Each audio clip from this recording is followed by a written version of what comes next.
We listen, we don't judge.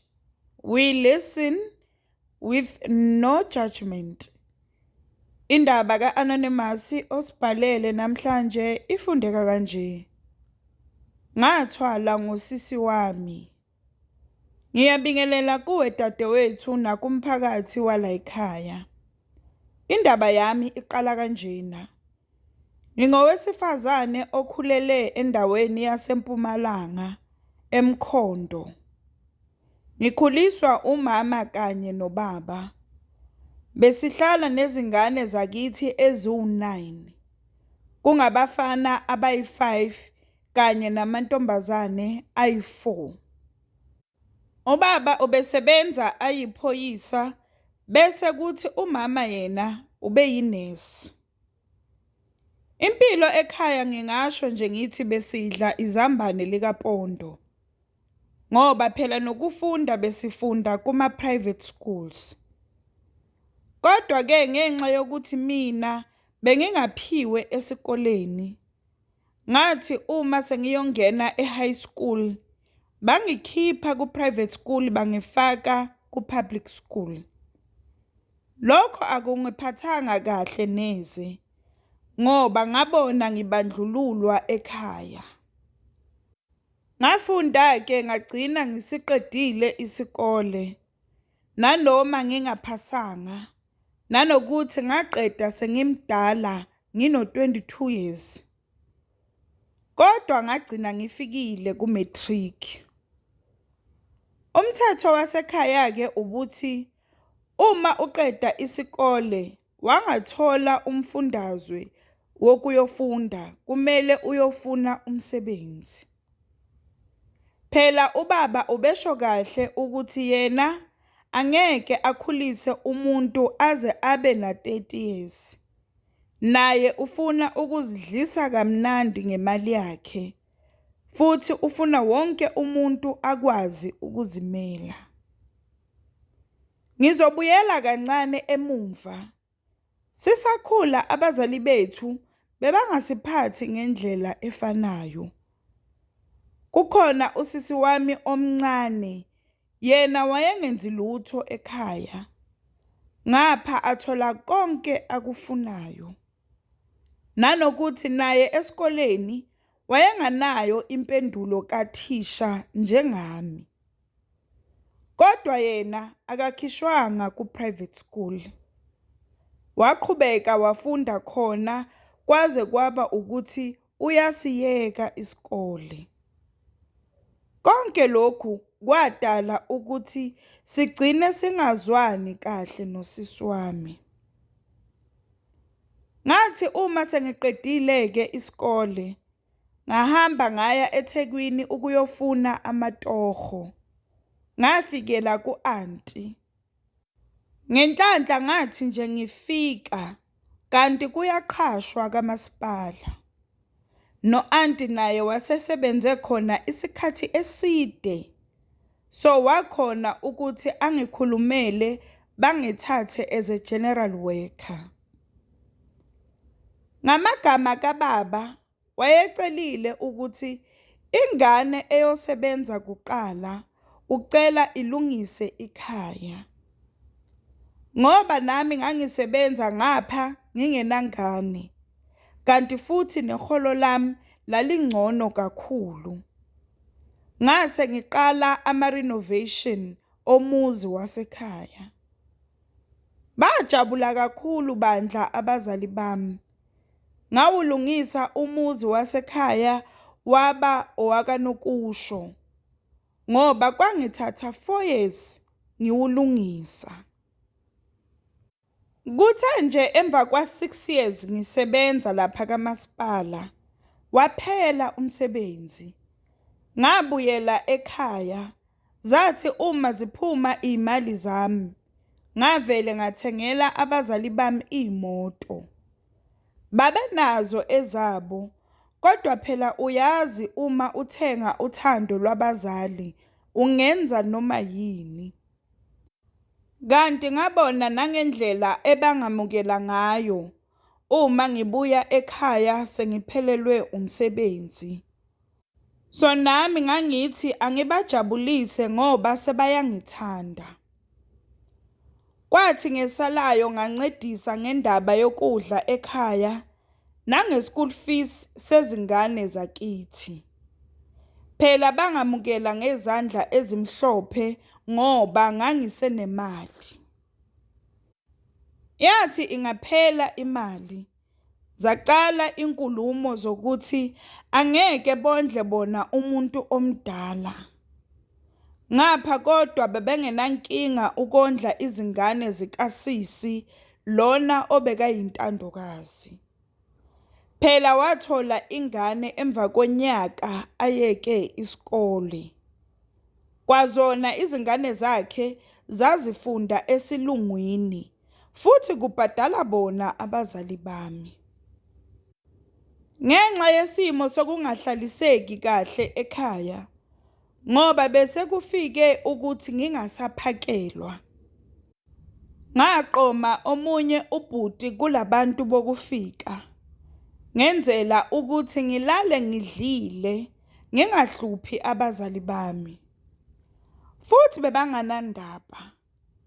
Nakhona kulobhuti engase ngizwana naye impilo yayinzima, ngoba bekangishaya, bekake angishayele nje ukuthi uthole ngisapheka. Athi kungani ngipheke late yena ulambile. Kuthe ngonyaka ka-2020 makufika i-COVID, yababamba abazali bami kanti bazoshona babulawe yiyo. Sabafihla-ke kwandlula. Njengabantu abebasebenzela uhulumeni, vele kwakunezimali esasazi ukuthi kumele sizithole. Ngebhadi-ke bebanamawili. Into esayithola yasithusa sonke. Sathola ukuthi zonke izimali bazibhalise ngosisi, kanye nendlu futhi bathi bayishiyela yena. Sazama-ke ukuyophikisa enkantolo, ngebhadi nayo inkantolo yasichitha. Into usisi avele ayenza makathola lezi ndaba, wavele wasixosha sonke, kwasala yena nabantwana bakhe. Ekhaya kwaphenduka ijendezi, bese kucwala yena nabangani bakhe kuphuzwa every day. Into eyayingihlanyisa kakhulu, wathatha isoka lakhe wahlala nalo ekhaya. Ngapha kwathi ngelanga lokugeza, lasitshela kahle lesoka ukuthi ucela simuhambele makuphela umcimbi.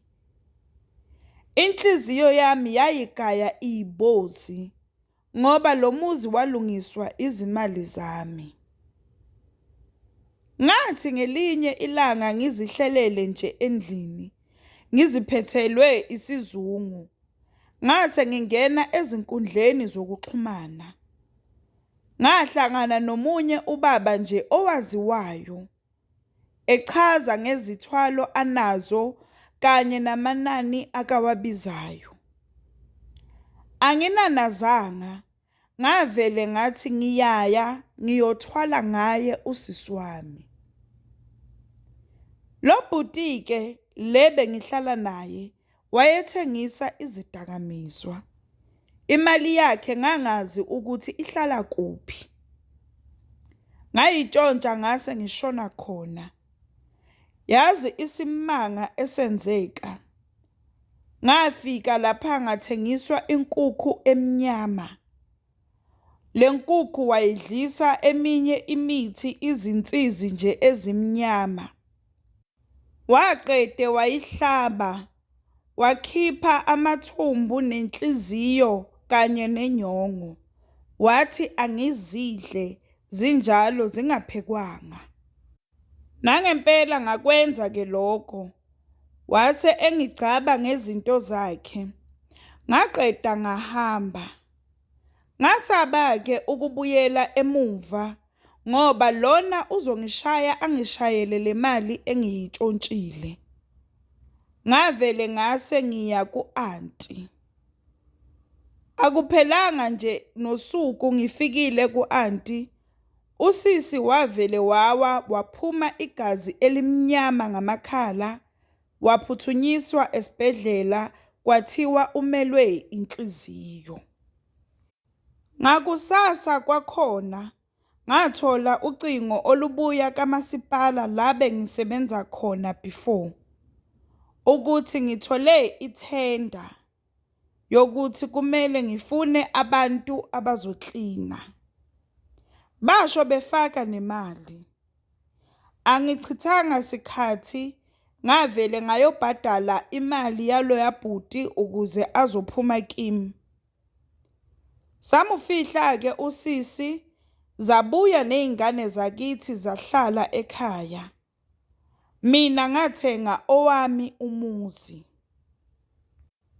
Inkinga-ke esengibhekane nayo ukuthi usisi ngiyamubona, kanti futhi wenza isithembiso sokuthi uzolanda izingane zakithi zonke. Kanti angifuni mina kugcine kufa abantwana bakithi. Ngoba phela ngatshelwa ukuthi mina kumele njalo emva kweminyaka emithathu kumele ngihlabe inkukhu, ngidle lezi ngaphakathi zayo engazidla kusukela ekuqaleni. Kodwa okubuhlungu ukuthi angazi ngubani ozoba umhlatshelo. Ngiyacela bandla kongangisiza ukuthi lo mhlatshelo kungabi abantwana basekhaya, ngoba yona imali ngisayidinga, phela ekhaya kubhekwe mina. Isifundo engithanda ukusindlulisa ebazalini ukuthi abayeke lento yabo yokuba nezintandokazi ezinganeni zabo, ngoba leyo nto idala inzondo nengxabano ezinganeni zabo, okungenza futhi zigcina zilimazana zodwa. Ngoba nami ukube abazali babesiphatha ngendlela efanayo, ngabe akuphelanga ngale ndlela. Okunye futhi engifuna ukukutshela abantu bakithi la ngaphandle ukuthi uma kwenzeka uphumelela empilweni, qala ngawe kuqala ukuzenzela izinto, ugcine ngabanye abantu, ngoba uphila kayi-one futhi akekho omunye umuntu ozokuphilela impilo yakho. Mina nje kube kwathi uma kuphela umsebenzi, ngathatha izimali zami ngayothenga owami umuzi, ngabe angigcinanga sengiyothwala. We listen, we don't judge. We listen with no judgment. Sacela usitshele ukuthi ucabangani ngendaba ka-Anonymous osibhalele namhlanje lapha ku-comment section.